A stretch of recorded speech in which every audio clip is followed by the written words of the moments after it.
On his 46th birthday, a hard-working plumber is humiliated by his wife and daughter in front of strangers, called a nobody in his own home. He walks out silently. 30 minutes later, his phone buzzes with 29 missed calls. But it's too late. They've already lit the fuse on a plan that will burn everything they built to the ground. Jack didn't expect balloons or a cake. He wasn't that kind of guy. A quiet dinner at home with his wife Lisa and daughter Madison seemed more than enough, or at least it used to be. He walked in from a long day fixing a burst pipe on the west side, his hands still rough from hours under a house. The dining table was already set with takeout boxes from a trendy fusion spot Lisa loved. She poured wine for herself and her guests, people Jack had never met, friends from her networking circle, she said. No one looked his way when he walked in, not even Madison, his 17-year-old daughter, who was laughing with her friends at the end of the table, phones in hand. Jack took his seat quietly, sipping from a flat soda while the others sipped wine. "Is that your dad?" one of the girls asked, pointing at her phone. Madison didn't hesitate.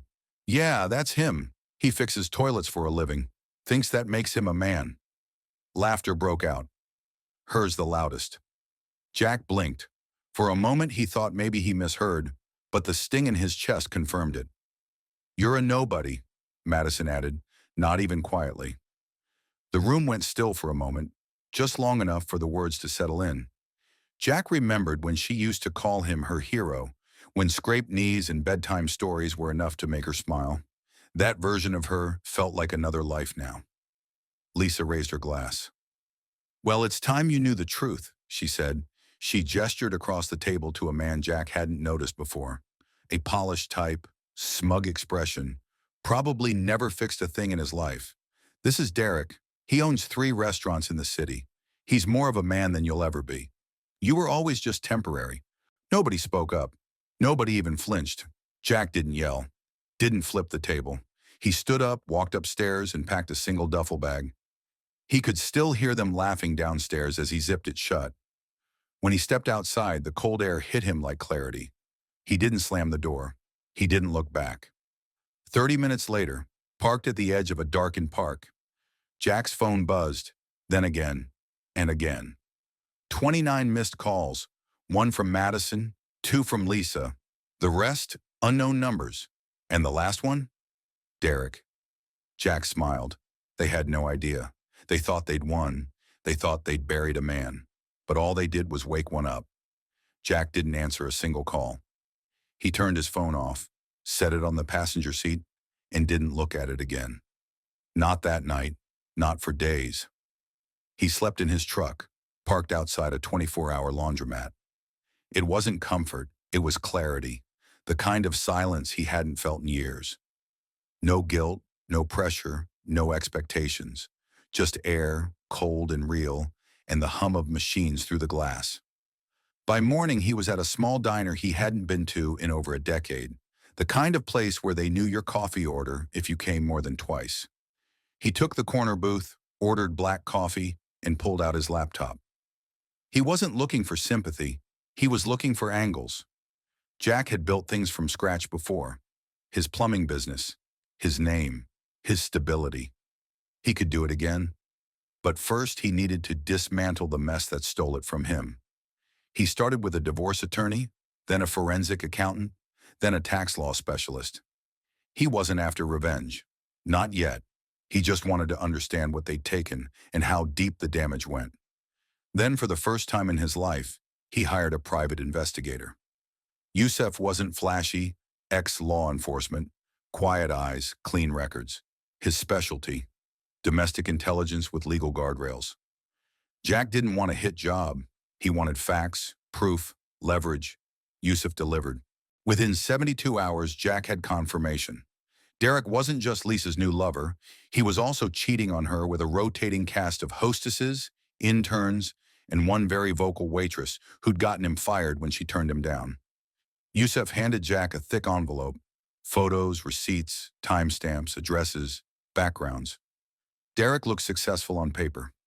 In reality, his businesses were bleeding money, credit debt, tax evasion. One of his restaurants was operating illegally on rezoned land. It was everything Jack needed. He compiled the evidence into two neat files. One he sent anonymously to the IRS, flagged with keywords like fraudulent assets, co-beneficiary, and Lisa's full legal name. The other he submitted to a local investigative journalist, attaching just enough to pique interest. He didn't write any exposés. He didn't have to. The story would write itself. Then he waited. While the investigation gears began turning, Lisa and Madison kept up appearances. Madison, oblivious, documented their new life on social media.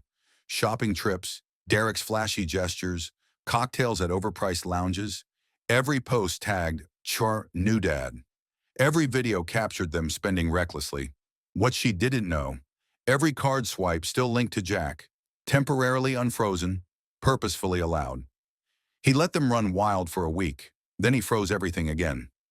That night, during a family dinner at a fancy steakhouse, Derek's card was declined, then Lisa's, then Madison tried hers, still funded by Jack, and it failed too. They were stuck with a $700 bill and no backup. Jack didn't need to be there to see it. A photo of the scene ended up on Yelp 2 hours later. Derek red-faced, Lisa arguing with the manager, Madison crying in a corner. The caption read, "Entitled couple melts down over declined cards. Woman screams, 'My husband will pay.'" Spoiler, he didn't. Jack just bookmarked the post and forwarded it to his lawyer. Over the next 2 weeks, Jack stayed invisible. He used an old contact to rent a sedan under a false name. Watched from across the street as Lisa tried and failed to access their joint accounts. When she finally went to the bank, she was met with a polite but firm explanation. Jack had removed her from all access 2 weeks ago. Every move had been legal, every signature notarized. There was nothing she could do. Yusuf called that afternoon. The city had posted a notice on Lisa's front door, pending seizure for unpaid business property taxes.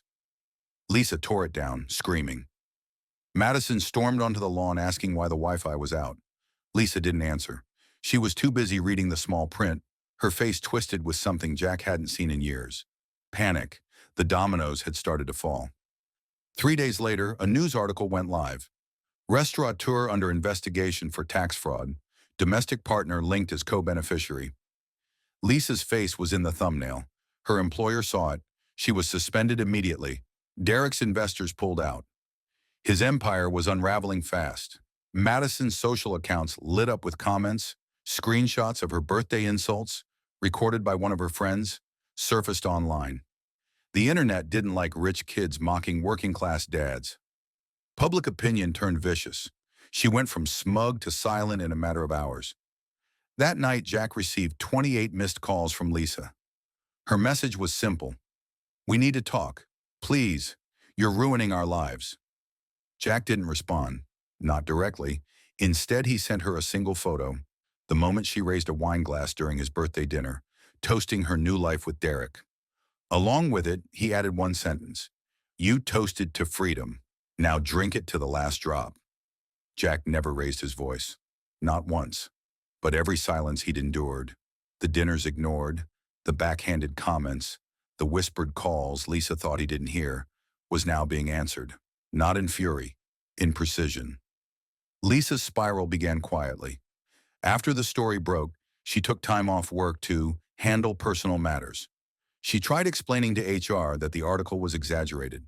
She claimed ignorance about Derek's finances, denied knowledge of the business's tax issues, and pleaded innocence regarding her named involvement. But damage control doesn't work when your face is attached to a fraud headline. The board suspended her pending legal review. No pay, no support. Derek wasn't faring better. His credit lines were shrinking by the day. His restaurants were under IRS scrutiny. Vendors stopped supplying on credit. Staff walked out. One location was shut down for failing health inspections. Jack had forwarded anonymous complaints with photos collected by Yusuf. But the worst wasn't what the authorities found. It was what Madison posted. Oblivious to the investigation, she kept uploading. Shopping hauls, luxury outings, brunches with captions like, "Eber, blessed with the best." Every single one used hashtags that made them easy to find. She unknowingly cataloged their spending trail, illegally tied to Jack's accounts, even after they were supposed to be separated. One video stood out. Madison holding a shopping bag, thanking Dee for the weekend trip. In the background, Derek is visible, handing the store clerk a card registered under a business account. The footage, harmless to a casual viewer, was gold to Jack's legal team. It proved unauthorized use of business funds for personal expenses. Jack kept quiet, let them panic, and panic they did. The utilities in the house started cutting off, one by one. Jack had removed his name from every shared contract. The electricity went, then internet, then the gas. Lisa tried to reopen accounts in her own name, but her credit score had dropped below qualifying levels. Then came the eviction notice. Technically, the house was in Jack's name, and technically, he had filed for sale. Lisa had 30 days to vacate. She called him again. This time, no threats, just desperation. "We have nowhere to go," she said. "You don't have to do this." Jack didn't respond. Yusuf did. He served her the final notice himself. Meanwhile, Derek began distancing himself. He stopped coming by the house, stopped returning her messages. When Lisa showed up at one of his restaurants to confront him, she was denied entry. Derek told his staff she was no longer allowed on the premises, not even as a customer. Derek wasn't going down with her, not if he could help it. Lisa, now cut off financially and socially, began pawning off valuables, designer bags, jewelry, electronics, anything that wasn't nailed down. Madison broke first. She posted a tearful apology video, "To anyone I hurt," that was quickly picked apart in the comments. "Too little, too late," they wrote. "This is what entitlement looks like." Her followers dropped, sponsorships vanished, and then the video surfaced. One of Madison's friends, the one who had recorded Jack's birthday humiliation, posted it online. Maybe she thought it would go viral as a joke. It did, but not how she expected. The internet wasn't laughing at Jack. They were outraged for him. The video hit 1 million views in a week. "Man of the year," they called him in the comments. He didn't yell. He didn't fight. He just walked away and watched it all crumble. Reaction videos followed. News blogs picked it up. The original video became part of a larger story about family betrayal, class prejudice, and poetic justice. Lisa couldn't go online without seeing her own downfall replayed in slow motion. Jack sent her nothing. No messages, no taunts. He simply waited, watched, collected what was his, and ensured she felt every inch of what she had tried to inflict on him. Then one day, Jack showed up, not unannounced, just uninvited. He walked through the front door of the nearly empty house. Madison wasn't there. Derek was long gone. Lisa stood in the living room surrounded by boxes in silence. He said nothing at first. Then he pulled a small box from his coat pocket, the wedding ring Lisa had thrown away the night she introduced Derek. He placed it gently on the table, then handed her a folded check. She looked at it, confused. $1? She asked. "That's your share," he said. "After taxes, after debts, after court." Lisa's eyes welled, but Jack wasn't there for drama. He turned to leave. Just before closing the door, he stopped. "You said I was temporary," he said. "Now you're the one left behind." Then he walked out. Not with revenge, with resolution. The video didn't go away. By the end of the month, it had passed 3 million views. People clipped it, reacted to it, dubbed it the quietest revenge. Jack's silence was praised louder than any shouted rant. He became a symbol of dignity under fire. Internet commentators speculated about the backstory. Some even recognized the restaurant where the blow-up occurred and added local gossip. Others tried to piece together who Derek was. It didn't take long. His business collapse went public. 2 of the 3 restaurants were shut down. The third barely functioned, hemorrhaging staff and customers. Health code violations surfaced. The media ran with it. Restaurateur under fire, lavish lifestyle built on fraud. One headline read, "Jack didn't feed the story. He didn't respond to requests for interviews. He stayed away from social media. But every link, every clip, every quote was archived by his lawyer." In case they ever tried to twist the narrative, Lisa was no longer just embarrassed. She was radioactive. Her employer officially terminated her contract. A company email obtained by a blogger stated reputational damage and potential liability as reasons. She couldn't apply elsewhere. Every Google search returned articles tying her to Derek's mess. The home she once ruled was now stripped to the frame. Furniture gone, appliances sold, the final utilities cut. Madison had moved out. No announcement, no goodbye, just a note saying she was done being dragged down. Rumors said she was living with friends, trying to start over anonymously. She deleted every social media account she once bragged on. Lisa remained in the house until the day the moving truck came. Not for her, but for what little remained. Jack had given her the legal minimum, 30 days, no extensions. She didn't try to fight it. When she left, it wasn't with drama, just a suitcase and a rideshare. Yusuf had a photo of it all. Jack didn't look at it for weeks. He had already moved on. In a quiet corner of northern Michigan, Jack had bought a modest lakeside cabin. Not expensive, not flashy, just his, a place he chose, not one he was manipulated into filling. No noise, no guilt, just work, rest, and freedom. He rebuilt his plumbing business in the region under a new name, not because he was hiding, but because he liked the clean slate. His reputation spread the old-fashioned way. Word of mouth, no marketing budget, no social campaigns, just consistent work, fair pricing, and zero tolerance for nonsense. He made new friends, trusted few, shared even less. But for the first time in decades, he didn't have to explain himself to anyone. And then, one day a letter arrived. It wasn't from a lawyer. It wasn't from a creditor. It wasn't from Lisa. It was from Madison, handwritten. No return address. Dad, I was awful. I know that now. I didn't see what was happening.